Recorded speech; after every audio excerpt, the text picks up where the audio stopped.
This podcast is sponsored by IQ Bar. Hi, I'm Will, and I created IQ Bar to empower doers like you with clean, delicious, low-sugar brain and body fuel. Millions of people rely on our protein bars and hydration mixes to win their day. Turns out Thomas Keller, Michelin star chef of the French Laundry, is one of them. We've teamed up with Chef Keller to craft a bar and hydration mix that marry world-class flavor with exceptional nutrition. Our special edition salted caramel chip bar delivers all the decadence of a fine dining dessert plus protein minus sugar and carbs. And our zero sugar yuzu mango hydration mix packs an authentic citrusy punch and a mental boost from lion's mane and magnesium. The best part? 10% of sales go directly to Chef Keller's nonprofit that supports aspiring young chefs. Great taste, great nutrition, great mission. Total no-brainer.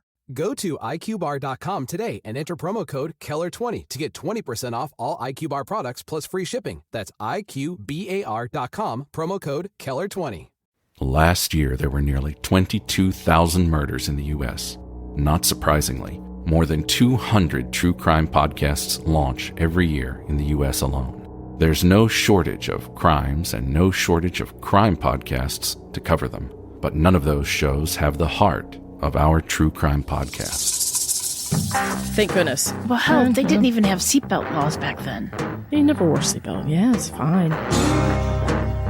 He could not remember exactly what happened and thought that he had blacked out. That was about it. That's all he could tell officers. No. He was drawing things saying the thoughts won't stop. I want to see how this plays out. It's heartbreaking. Isn't it time you made our true crime podcast your true crime podcast? Our True Crime Podcast, available on all your favorite podcasting apps. Criminology is a true crime podcast that may contain discussion about violent or disturbing topics. Listener discretion is advised.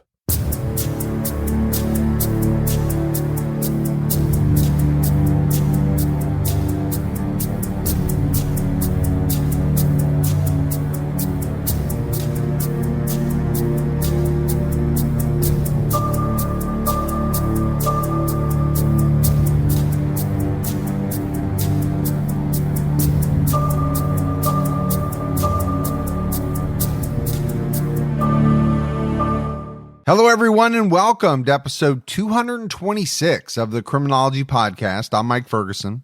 And I'm Mike Morford. Mr. Morford, what's going on with you? I'm battling down the hatches here in Southwest Florida. We're getting a hurricane that's going to scrape us and hopefully not hit us directly. But, because of that, we had to record this earlier than we normally do in the week. So, got to get everything ready, last second preparations. I'm hoping it goes out into the Gulf and doesn't affect too many people, but I am worried about my fellow Florida residents here. So I hope everyone's safe. And it's one of the, if there's a downside to being here in paradise, that's one of them. That's one of them. You guys get some weather. There's no doubt about that. Yeah, it beats shoveling snow and that kind of stuff. So you got to weigh them out. Yeah, I think we've said before, right? There's downsides to living places. There's upsides, and you got to balance everything out. Let's go ahead and give our Patreon shout outs. We only actually have one because, like you said, we are taping very early because of the hurricane, but it was Regina Abigail Adams. So we really appreciate that new support. Yeah, thank you, Regina. That means a lot to us. And for anyone else out there that would like to support Criminology, you can do so by going to patreon.com/criminology. All right, buddy, let's go ahead and jump right into this case. On June 29th, 2011, Elsa Kreitz received an unusual phone call. The Lewis and Clark County Sheriff's Office in Montana wanted to know if she had been in touch with her son, 48-year-old John Mike Kreitz, in the last few days. This is how she learned that her son, who went by his middle name Mike, had not been seen or heard from for 3 days. His neighbor, Mark Flora, reported Mike missing on Tuesday, June 28th, just 2 days after he had last been heard from. The call from the sheriff's office to Elsa was the beginning of a nightmare for her family. John Michael Kreitz, or Mike as he preferred to go by, was born in 1962 in Germany to parents Elsa and Billy Joe Kreitz. His family was in the Air Force, and they eventually came back to the States, settling in Aurora, Colorado. While there, Mike attended Gateway High School. Growing up, Mike was very close with his older sister, Connie. They had adjoining rooms in the basement and would spend hours talking, listening to music, and dancing. Mike loved nature and the outdoors, and he was an avid hunter and fisherman. After traveling on hunting trips to Montana, he fell in love with the state, and after working hard and saving up his money, in 1992 he bought a tract of land outside of Helena, where he planned to live in what he thought would be paradise. Mike lived on an 80-acre property in Birdseye, Montana, just outside of Helena. Mark Flora had lived in the area since 2005. Mike and Mark found themselves caught in a legal battle with other neighbors on nearby properties, but they stayed close and they looked out for each other. Mike called Mark early on Sunday, June 26th, and asked him to come by around 10 a.m. because a different neighbor, one that was not very friendly, was going to come by and meet with him. And Mike wanted someone there to help keep things civil.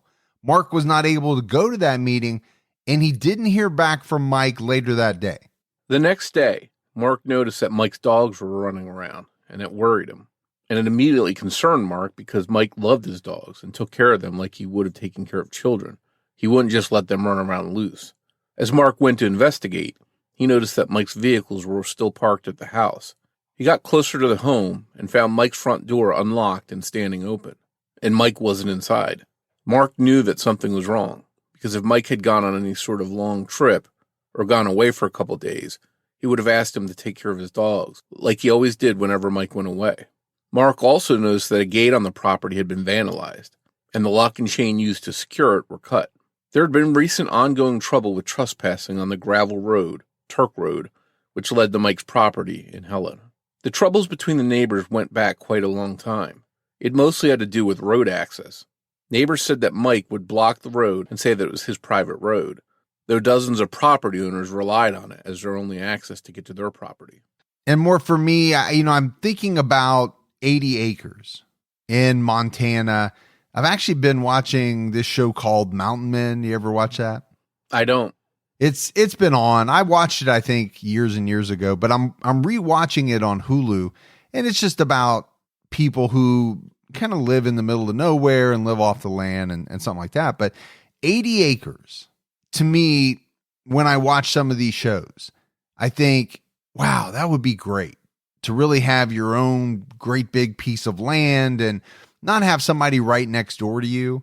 But then I also think it's kind of nice to just get in your truck and drive down to Best Buy or drive down to McDonald's and get something to eat. So I romanticize, I think, about it when I watch the show, but then I don't know. I don't know if that would really be for me. Yeah, I think you hit the nail right on the head. We're not talking about an area where you can just jump in a vehicle and drive right to the corner store. You've got to be committed to live in an area like this and have all your supplies there. You know, I watched this show Yellowstone, which takes place in Montana out on a ranch, and they're far away from everything. They have all supplies right there, and these roads that they travel on, for the most part, a lot of them aren't paved. I don't think we're talking about a major paved road here. That seems to be the start of this dispute. It's sort of one of those dirt roads or off the main road type roads where you would get to different properties on. And according to what Mike was saying here, this was an area that he thought was his property. Well, and I think property disputes can happen, especially, when you've got that much land. Where I live in a neighborhood, tract homes, it's pretty much spelled out. Here's your property line. Does it become a little grayer, when you've got 50, 80, 150 acres and somebody thinks, this area is mine, and you think, no, it's not, it's mine. So just gives a little bit of clarity on what we're talking about here. Now, apparently Mike didn't have a phone for a long time until he eventually got a cell phone. And this was before 2005, because later neighbor Dennis Shaw recalled Mike coming over and asking to use his telephone. Before that time, he allowed it most times. But soon Mike started coming by later at night, and when Dennis was at work, but his wife was home alone. He told the Helena Independent Record, "I told him if he had to call someone, he could go to town. but I didn't want him coming around anymore. It went deeper than him stopping by to use the phone. It seems that Dennis Shaw felt he had a problem with Mike due to Mike's attempts to keep access to hunting land locked down. According to Shaw, he wanted to control the whole place. He kept everybody off, so it was his private hunting grounds. Shaw claims that Mike would intimidate the neighbors, saying he started running everyone off, wearing camo and carrying guns. A good friend of Mike's named Chris Forsyth told the newspaper that it wasn't about that. Chris said when you walked with him, you had to step in his footsteps. He didn't even want you to bend a blade of grass. It was about respecting nature, not driving over the land with heavy tires. He took great pride in his land, and he would spend hours by himself weeding the entire 80 acres. In 2005, Mike was sued by Cheryl Morlett, who was selling 2 lots on Turk Road. Mike's gates blocking the road prevented access to those lots from the road. Mike was ordered to stop interfering with access to the lots and fined $3,000. Things got worse in 2007 when Leon Ford and his wife Debbie bought property adjacent to Mike's. They planned to build a home on their property, which they would use an old logging road to access. However, that old logging road went right through the property that Mike owned, and Mike was not okay with the Ford's plan. The problems intensified in 2008 when a man named John Meehan and his wife Katie Wessel moved to a different property on Turk Road. Shortly after they moved in, Katie Wessel and her daughter were riding their horses and bumped into Mike, who was not expecting them to be there. When they went to move their horse trailer soon after this encounter, the brakes of her truck didn't work. John Meehan claims that a mechanic told them that someone had cut the brake line, and they blamed Mike. And this wasn't the only run-in between John Meehan and Mike. On August 23, 2010, Meehan and Mike had a confrontation. Meehan called the police and claimed that Mike had fired his gun towards some people that Meehan had over. There were many more phone calls to the police department after this incident, so the Lewis and Clark County Attorney's Office sent a letter to the residents. As per the Helena Independent Record, the letter stated that neither the Sheriff's Office nor the County Attorney's Office is going to get involved in what should be civil disputes about access and easements. It went on to clarify the issue of being armed. It is not a threat under the law of this state to simply wear a sidearm and argue with someone. Apparently, the letter didn't calm tensions among the neighbors, because on November 27, 2010, John Meehan was arrested for pointing a rifle at Mike as he went down Turk Road. So, let's go back to this letter that was sent out. It's not a threat under the law of the state of Montana to wear a sidearm and argue with someone. Okay, I get that. Now, what is against the law is to point a gun at somebody. I'm pretty sure that's against the law everywhere you go. Yeah, I think that's the problem when you live in the Wild West area like this and you've got guns that you carry around with you as part of your everyday attire. Any kind of tensions can escalate quickly, and then you have people pointing guns at each other. It's not a good situation. Now, John Meehan's wife wasn't arrested, despite standing on the opposite end of Turk Road and pointing a rifle at Mike's back. John Meehan was charged with assault with a weapon, but pleaded no contest and convicted of negligent endangerment. He was also ordered to stay at least 1,500 feet away from Mike and Mike's friend Mark Flora at all times. But I want to go back to what you said, Morf. Obviously these are people with guns. They live out. I don't know if they need them for protection. There's probably a lot of wild animals, whatever it is. But at this point, these individuals have a problem with each other, and these guns are coming into play. When you and your wife each have a rifle and you're pointing them at somebody, the other person's carrying a firearm, that is a very tense situation. That's not one neighbor yelling across the street at another.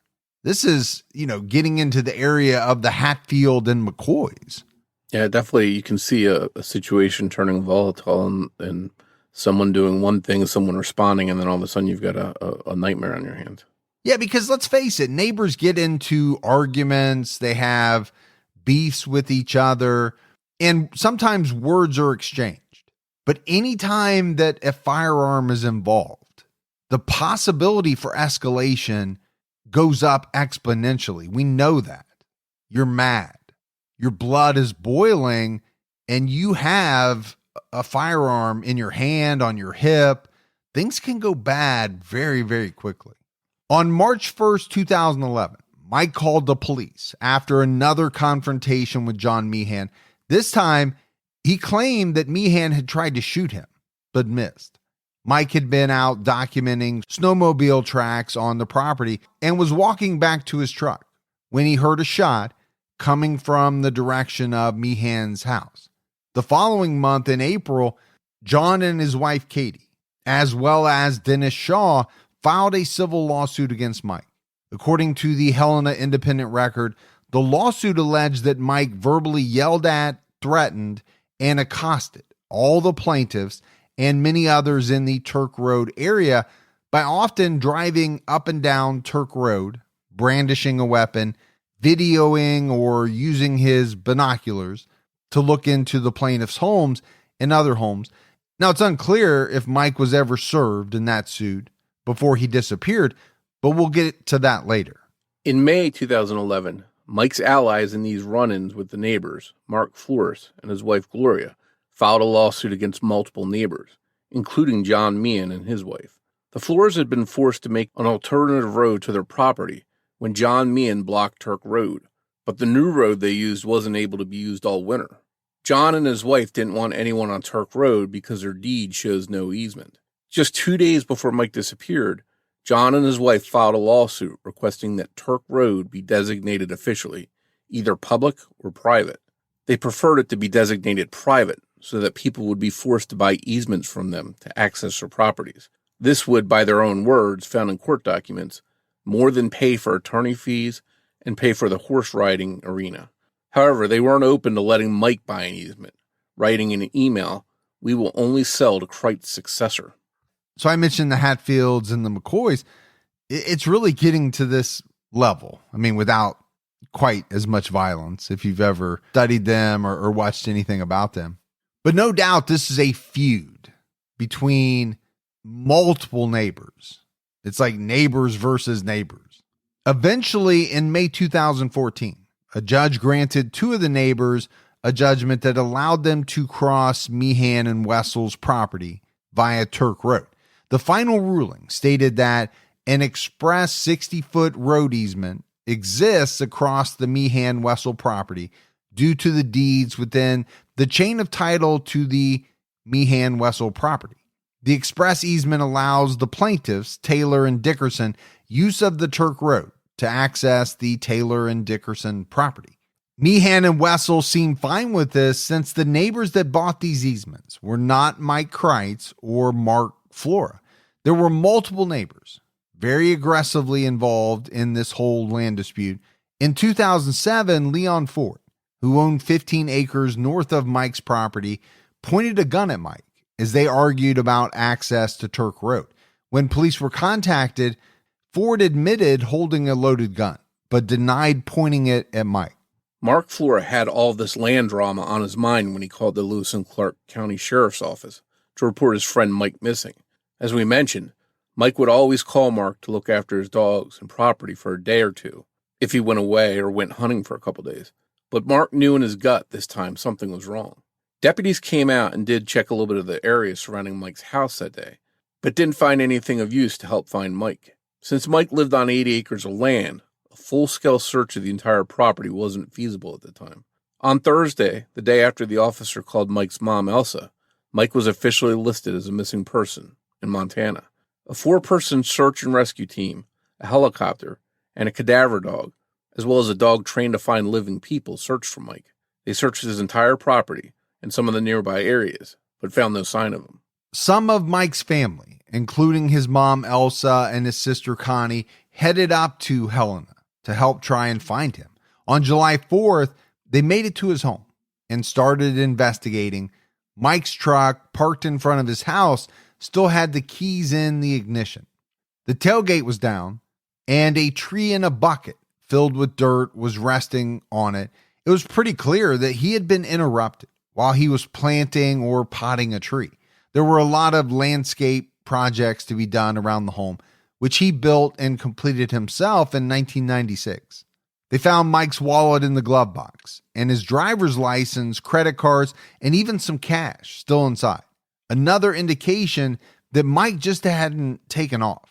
What was missing was Mike's cell phone and his gun. Based on what they found when they searched Mike's home and property, police were suspicious and suspected foul play. Lewis and Clark County Sheriff Leo Dutton told the Missoulian, "This makes us suspicious that there might be foul play involved. Everything is here except for him." Authorities learned that Mike was supposed to meet up with Leon Ford, the neighbor who pointed a gun at him in 2007, to talk about the road on the day he disappeared, June 26th. They also learned that Ford's pickup truck was spotted driving up Turk Road that morning, and then later leaving at a high rate of speed. Police questioned Ford, who didn't deny that he was at his Turk Road property that day, but he claimed that he was there to spray weeds, and had been doing so for 3 days. Ford claimed that when he got to the gate at Turk Road that day to talk to Mike, the gate had already been cut open, and he didn't see Mike. Ford claimed that he assumed it was Mike who had cut it open for him. He claimed that the night before, he had told Mike that he would be arriving at 10 a.m., and he expected to be able to use the road to access his property. He also claimed that he went back and forth from the property multiple times that day, but a security camera showed just one time. There was another search for Mike done on July 6th. It was smaller this time, with 4 people and 2 cadaver dogs. It was becoming increasingly clear that something really terrible had to have happened to Mike. Elsa Kreitz remembered her last conversation with her son. On the website johnmikekreitz.com, a site set up about the case by Mike's family, Elsa recounted Mike saying, "Mom, if they find me dead up here, please tell them about the crazy guy down the hill." While searchers were looking for Mike, they were also looking for his dogs who hadn't been found. They were part wolf, very special dogs. Elsa had to debate the heart-wrenching decision of whether or not to let authorities euthanize them if they were caught. Because though they were part wolf, they were used to Mike's loving care. Now they were running loose and they could be dangerous. Mike's family tried to lure the dogs back to their kennel so that they could try to keep them instead of putting them down, but they wouldn't come back. On October 4th, 2011, remains were found spread between 2 trash bags near MacDonald Pass, about 25 miles away from Mike's house. The U.S. Forest Service regularly finds bags of animal bones in that area, but these were human. There were zip ties in the bag too. The remains, which had been secured together with the zip ties, showed signs of dismemberment, with saw marks on the bones. Mike's family gave authorities one of Mike's baseball hats so that they could extract a sample of his DNA to be able to try and compare it to the remains found west of Helena. On January 10th, the results came back. The remains were indeed those of Mike Kreitz. The authorities had to break the shocking news to Mike's family that he was dead, and they turned their attention to finding out who was responsible. So you mentioned, Morf, that, bags of animal bones were found regularly in that area. I would imagine that not even just bags of bones, but just bones in general are found scattered all over, mostly animal. But there's no doubt when you find what turns out to be human bones, especially in a bag, and then you add in the details that, okay, there's zip ties, there are tool marks, saw marks on the bones. Doesn't take too long to put it together that this wasn't someone who just perished out in the woods. This was a murder. This was intentional. And I think this is almost like a needle in a haystack, because if in that big an area for someone to find these human bones and identify them as human and have the wherewithal to say, hey, this doesn't look like animal bones, it's a big clue. And if they hadn't been found, this case may have gone in a totally different direction. Yeah, I often think about, especially unsolved cases that have gone on for years and years and years as unsolved. Could it have been something like this, the chance find that just never occurred? And so then, let's say the bag got torn open and animals scattered the bones around. Okay, if they were found years later, maybe the whole scene looks very, very different. Now, he would still be identified, but would it look as though maybe he was out in the woods, got hurt, died, got attacked by an animal? Possibly. If you love chilling mysteries, unsolved cases, and a touch of mom-style humor, Moms and Mysteries is the podcast you've been searching for. Hey guys, I'm Mandy. And I'm Melissa. Join us every Tuesday for Moms and Mysteries, your gateway to gripping, well-researched true crime stories. Each week, we deep dive into a variety of mind-boggling cases as we shed light on everything from heists to whodunits. We're your go-to podcast for mysteries with a motherly touch. Subscribe now to Moms and Mysteries wherever you get your podcasts.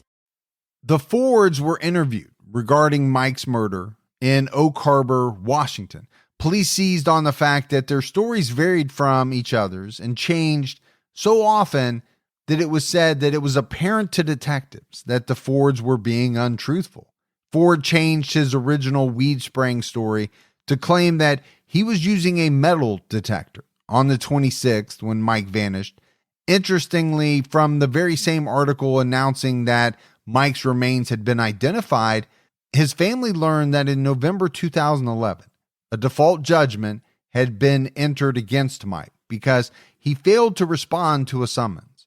According to JohnMikeCreitz.com, his family had looked through thousands of pieces of paper while they were at his house, and no summons was ever found. Nothing regarding any pending lawsuit was found. Mark Flora's wife, Gloria, agrees that Mike was never served. She recalled him yelling to the process server that he was trespassing and that he never answered the door. John Meehan and his wife were clearly aware that Mike was missing since they lived in the immediate area, where helicopters and cadaver dogs were searching. Not to mention, the guy they had a land dispute with was just suddenly not harassing them anymore, as they had claimed. Still, they specifically asked for the default judgment on November 17th, since Mike hadn't responded in June. Mike obviously couldn't have responded to a summons due to having been murdered, so his family filed to have the judgment overturned. There was a verified lawsuit against Mike that was served, the one that was filed in April 2011. In this suit, John Meehan, his wife, and Dennis Shaw claimed that Mike was harassing them due to their property dispute. They claimed, according to court docs, that he was on what they called a reign of terror. At the same time, Mike's allies, Mark and Gloria Flora, were suing Dennis Shaw and Linda Coons, claiming that they blocked an easement through their land that gave the Floras access to theirs, putting up fences, barricades, some even made of piled up snow and dirt, and no trespassing signs. They also dug a trench across the road to try to prevent access. So, I mean, again, Morf, what we're talking about here really was a volatile situation, and it was clear, I think, to authorities that there were a number of people who could have had a motive to kill Mike Creitz. On June 27, 2012, Mike's family traveled back to Helena. During that trip, they noticed that someone had put up a sign in front of Mike's property that read Private Drive. Whoever decided there was a private drive had also decided to cut through Mike's land to put the sign up. Lewis and Clark County Sheriff Leo Dutton told the Missoulian they feel it's a private road, and though the road was public, he cautioned anyone against traveling on the road. On July 3rd, John Meehan was arrested for taking down the security cameras at Mike's neighbor's house. Because the cameras had been relevant to the investigation and investigators had been using them to monitor the area, he was charged with evidence tampering. One camera was removed and one camera was corrupted in some way. Meehan was given a $250,000 bail. As per the Missoulian, Justice of the Peace Michael Swingley said of the bail, "I feel like this is a pretty serious offense with a possible connection to the Creitz disappearance." The bail was eventually reduced to $50,000 and Meehan was able to post it, and he ended up pleading guilty. According to the Missoulian, a Helena citizen told investigators that over the weekend of June 29th through July 1st, John Meehan had told them that it would be impossible for police to obtain a DNA profile from the bones located on McDonald Pass because police had not recovered a specific body part necessary to develop a profile. But authorities hadn't announced which body parts had been found at that time. But Meehan told this witness that they had not recovered Mike's skull. And as it turned out, this was true. They hadn't. On August 22nd, 2012, Connie Kreitz received a notice. 3 parties, John Meehan, his wife, and Dennis Shaw, had sued Mike's estate for damages in the amount of $25,000 each, $75,000 in total. This was only possible because Mike hadn't responded to the summons and the default judgment had been entered. Mike's family offered to settle at first for what they called a nominal amount, but believing that her brother hadn't been properly served, Connie, who also managed Mike's estate, refused to settle. In late August, after a week of worry, the judgment against Mike was set aside. Meehan and his wife, according to court documents, claimed that Mike was probably still alive, and his disappearance and murder were an elaborate hoax. On September 25th, 2012, a human skull was found west of McDonald Pass, near the intersection of Route 12 and Mullen Pass Road. This was only a few miles away from where Mike's partial remains had been found. A couple had stopped their car in the area in order to take their dogs out since they were traveling, and the dogs began acting strangely, leading the couple to the remains. The couple was shocked and they called 911. Police believed it was Mike's skull, but they had to wait for DNA to verify it. John Meehan knew that Mike's skull hadn't been recovered almost 3 months before the skull was found, a detail that troubled investigators. On October 3rd, officers served warrants at the homes of John Meehan and his wife, Katie Wessel, as well as the home of Dennis Shaw. Police retrieved saws, bolt cutters, a handgun, and hefty trash bags from the Meehan-Wessel residence. Police believe that these items were directly related to Mike's murder, but officials said publicly that they were no closer to an arrest. Dennis Shaw told the Missoulian, "They think I know something about it, and I don't know how to convince them. I don't know a damn thing about it." Shaw maintained his innocence, stating he was willing to take a polygraph test. He also mentioned that authorities took ropes and coolers with them when they left his home, after about 6 hours of searching. Authorities in Oak Harbor, Washington, also searched the home of Leon Ford, the man Mike was supposed to meet the day he went missing. They collected 3 handguns as possible evidence. So I want to go back to, police serving warrants, taking items, and specifically what we mentioned: saws, bolt cutters, a handgun, and hefty trash bags. Okay, I get it. If they thought that these people were possibly involved in Mike's murder, then those items would look fairly suspicious. But Morf, I think you can also look at those and say, there are probably a lot of people right now who, if they took an inventory of their home, would have those same things and have had nothing to do with any murder whatsoever. Yeah, especially out in that area, because people, we mentioned, a lot of them have guns. There's people that have saws because they cut meat to process and put in the freezer for wintertime. So all that stuff, while it looks, pretty shady, it's at the same time, almost everyone in the area is probably going to have those things. Well, and I can tell you right now, my wife loads up on hefty trash bags as if they're going to stop making them. She buys them in bulk. If someone were to raid my home, it would look like possibly I'm a Dexter. I need thousands and thousands of trash bags because I'm out doing some really, really bad things.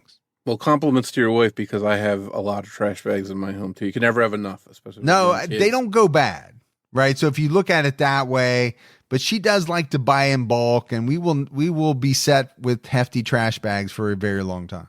In early 2012, the skull found west of McDonald Pass was identified. It turned out to be Mike's. That same week, Mark and Gloria Flora asked a judge to help stop Dennis Shaw and Linda Kuntz from harassing them due to their use of the road, as well as from blocking the road itself. Gloria Flora wrote in an affidavit that his behavior is becoming increasingly hostile. The Floras wanted an order granting them legal permission to use the road. In October 2013, John Meehan pleaded no contest to a misdemeanor charge of criminal mischief. He was given a 6-month suspended sentence and fined $1,000. His attorney called what he did in the Missoulian simply moving 2 game cameras and putting them on the ground, but it was clearly part of the greater intimidation tactics happening on the road. By 2014, Mike's truck was still parked in front of his home. His camper was still in the yard, and his belongings were still inside the house. But Mark and Gloria Flora no longer lived in the home they built on their 100-acre property. As Gloria told the Missoulian, "We abandoned our property. That was on the advice of law enforcement at multiple levels. The home sat abandoned," and Gloria added, "No one will live there for free because people are afraid." So I totally get that, living off the grid, living out in this beautiful scenic area that you think is going to be paradise. But I'm sort of with Gloria here. If there's that much drama and that much fear and you're constantly arguing and worried, perhaps for your safety, I don't blame Gloria and her husband for leaving that area, for giving up on that property that they loved. Well, if what she said is true, no one will live there for free. That pretty much tells you everything you need to know. We can't give this place away because people know what's going on and they don't want any part of it. In 2016, though no one had been charged with Mike's murder, Sheriff Dutton didn't believe that the residents along Turk Road should have any fear of meeting the same fate Mike Kreitz met. As per the Helena Independent Record, Sheriff Dutton stated, "I believe those people are safe," explaining that the possibility of this being a random killing is rather unlikely. In March 2017, authorities searched the property of John Meehan and his wife, Katie Wessel, again. It's not clear what they were looking for or what exactly they found. In 2018, a judge finally ruled that Mark and Gloria Flora had the right to use 60 feet of Turk Road that was on Wessel and Meehan's property. The Floras had been able to prove, after all, that the original sellers of the land had provided specifications for easements.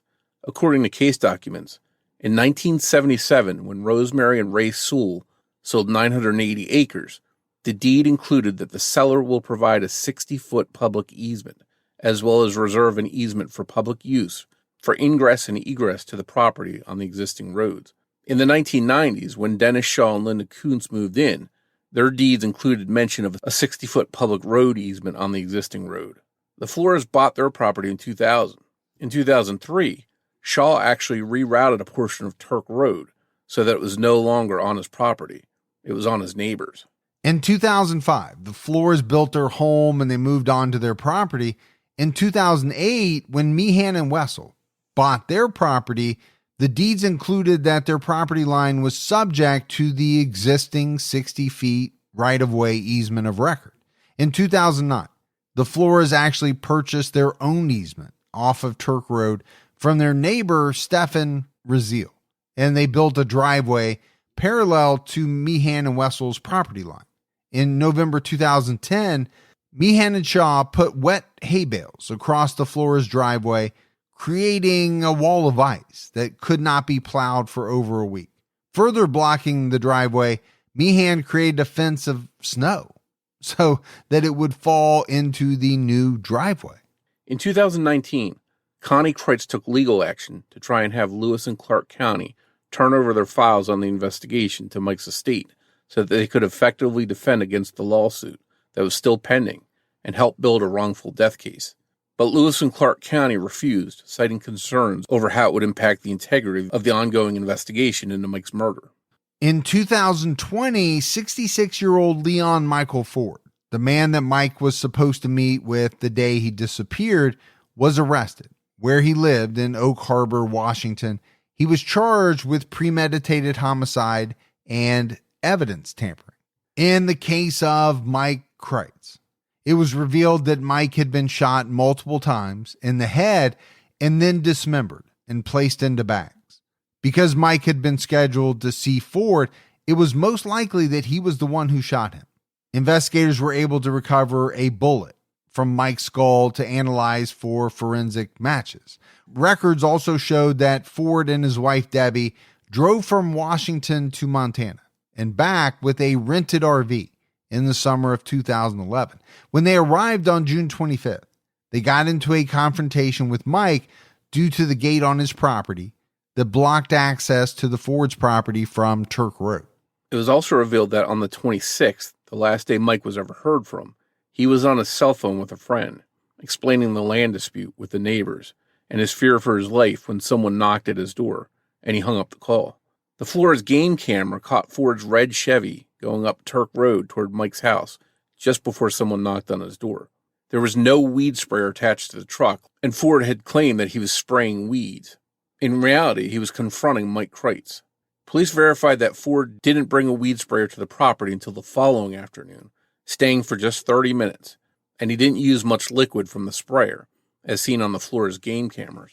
The zip ties that had been found in the bags with Mike's remains were apparently pretty unique and could be traced back to Chugach Industries in Oak Harbor, Washington, where both of the Fords worked at the time of Mike's murder. They were not made after September 2011, and it had to be specifically ordered from certain distributors. Certainly not something that just anyone would have access to, and too much of a coincidence to shrug off in a murder investigation. Looking into this connection, investigators found that Ford had taken the ties from a warehouse at the Naval Air Station in Whidbey Island with no assigned project that would have given him a reason to need them. Ford was arraigned and extradited back to Montana. His trial was originally set for February 22nd, 2021. But there has been no movement on the case, likely still due to COVID. In July 2021, Connie Kreitz filed a wrongful death suit against Leon Ford for the murder of her brother Mike. It's interesting and worth pointing out that Leon Ford was the only person charged with murdering Mike. His wife had previously helped threaten Mike by pointing a rifle at his back. She was with Leon when they traveled from Washington to Montana and back, and their other neighbor, John Meehan, knew information that only law enforcement and someone who had been involved in his murder would know. Police searches must have come up with something significant, perhaps ballistics, as well as the unique ties used in the murder and disposal that tied to Leon Ford specifically. But just because charges have only been filed against Leon Ford in Mike's murder so far, that doesn't mean other charges against other people in the future aren't a possibility. As we mentioned, Ford's trial has been affected by COVID. His trial was postponed until August 23rd, 2021, and then again to January 24th, 2022. Finally, the trial was scheduled for August 2022. So there have been a lot of delays. And we don't exactly know if anything happened last month. There's really been no updates that we could find. It's up to the jury to decide whether Leon Ford murdered Mike. There is certainly evidence that there was a lot of animosity between certain people on that mountain, but only one of them ended up dismembered in trash bags, and that was Mike Kreitz. Mike's sister, Connie's attorney, Colleen Dowdall, told the Missoulian he was a victim in an earlier charge against John Meehan, and he is arguably the ultimate victim in the neighborhood dispute. Mike Kreitz's remains were cremated. Perhaps his family chose to scatter them along Mike's property that he loved so much. We reached out to them via their website to help fill in some blanks, but as of the time of this recording, we didn't hear back from them. And as we wrap up this case, Morf, I did find it to be extremely fascinating. You have all of these different individuals with plots of land out in, what you would call rural Montana, and obviously there were disputes between a number of these people. And you had some people siding with each other and then kind of ganging up on the other side, people siding up on the other side. There really was kind of a Hatfield-McCoy thing to it for me, even though that was one family against another. This is multiple families against multiple families. But the fact that it all kind of centered around, road access, and maybe I'm making that to be trivial, and to them it wasn't, because that was how they accessed their property, their home. And so it was most likely a very big deal. And what I think is ironic here is I imagine a lot of these people probably aren't the type of people that want to have neighbors piled up close together where you look out both sides of your house and there's houses 6 feet away. These people probably say, okay, if I have people that close, I'm going to get into arguments. I'm going to be at each other's throat with the neighbors. Here they move out to this area where they all have big chunks of land and they're still at each other's throat. So I really found that ironic with this case. Yeah, I can understand where you're coming from. I would think the type of person that wants 80 acres is that type of person. They don't want to live driveway to driveway, right? They don't want to be able to almost reach out and touch, the home next to them. They want a little space. They want a little privacy. They want to be left alone, maybe in some cases. And it's like, okay, that's not what happened here. Not only were they not left alone, they were at odds with their neighbors. So we don't have the finality in the case of Leon Ford. What will ultimately happen? Will a jury decide that, yes, he murdered Mike Kreitz? We're going to have to wait and see on that part. But I also want to talk about whether or not it will come out that anybody else was involved. Because, we did kind of talk about it as we went through this episode. People aligned with each other, right? It was neighbor aligning with neighbor versus these other neighbors. So Leon Ford was aligned with certain people. Is it going to come out that he acted alone? Will some other people ultimately be found to have been involved in this thing as well? I don't know. Yeah, it definitely seems like some people had some knowledge here and some inside information that only the police or the killer would know. So whether they're connected or whether they're accessories after the fact, we'll have to wait and see. But as I mentioned earlier, just because one person so far has been charged with this doesn't mean there won't be more arrests in the future if other people are found to be connected. Yeah, and I don't want to point the finger at anybody because, we don't have the evidence to back it up. The one thing I do want to talk about is if it is true, this statement about John Meehan saying, well, they won't be able to get a full DNA profile because they're not going to find his skull. That really continues to jump out at me because obviously they did find his skull and it wasn't with the other remains. And at the time that it's purported that he made this statement, the police hadn't released that information. Doesn't make him look good. That's for sure. Yeah, I think this is a real tragic case. This is Mike went to this place to enjoy his life in an area that he loved, and it wound up sort of being a living hell for him in many respects. And he ultimately paid with his life for that torment that he went through. And there's been a lot of accusations on both sides, right? We don't know if Mike was completely innocent in all of this infighting that was going on. But even if he wasn't, it still doesn't mean that he should have been shot in the head, dismembered, and his remains put in a plastic bag. I get it. You might have bad neighbors, and a lot of people listening probably do. That's something that we all have to deal with from time to time. Sometimes those people move away. Sometimes a person makes a decision to move away from that person just because they don't want to deal with it. What I don't believe goes through most people's minds is, what would settle this whole thing is if I shot this person in the back of the head, cut their body up, put it in a trash bag, and put it out in the woods. I don't think that's where most people's minds go to. But obviously someone's did. And that's the whole, thing about this case. Who was it? Was it Leon Ford? And if so, was it him alone? Those are really kind of the questions that I have surrounding the murder of Mike Kreitz. But again, we will have to wait and see as, some of the final details emerge. But that's it for our episode on Mike Kreitz. If you love the show and you haven't done so yet, take a minute, go out, give us a 5-star rating. You can leave a review as well if you want to. Keep telling your friends. That word of mouth about the Criminology podcast really helps. If you want to find us on social media, we're on Twitter with the handle @CriminologyPod. You can also find us on Facebook by searching for Criminology Podcast or by joining our Facebook discussion group, Criminology Podcast Discussion and Fans. So, Morf, that's it for another episode of Criminology, but we'll be back with everyone next Saturday night with an all-new episode. So for Mike and Morf, we'll talk to you next week. Take care, everyone.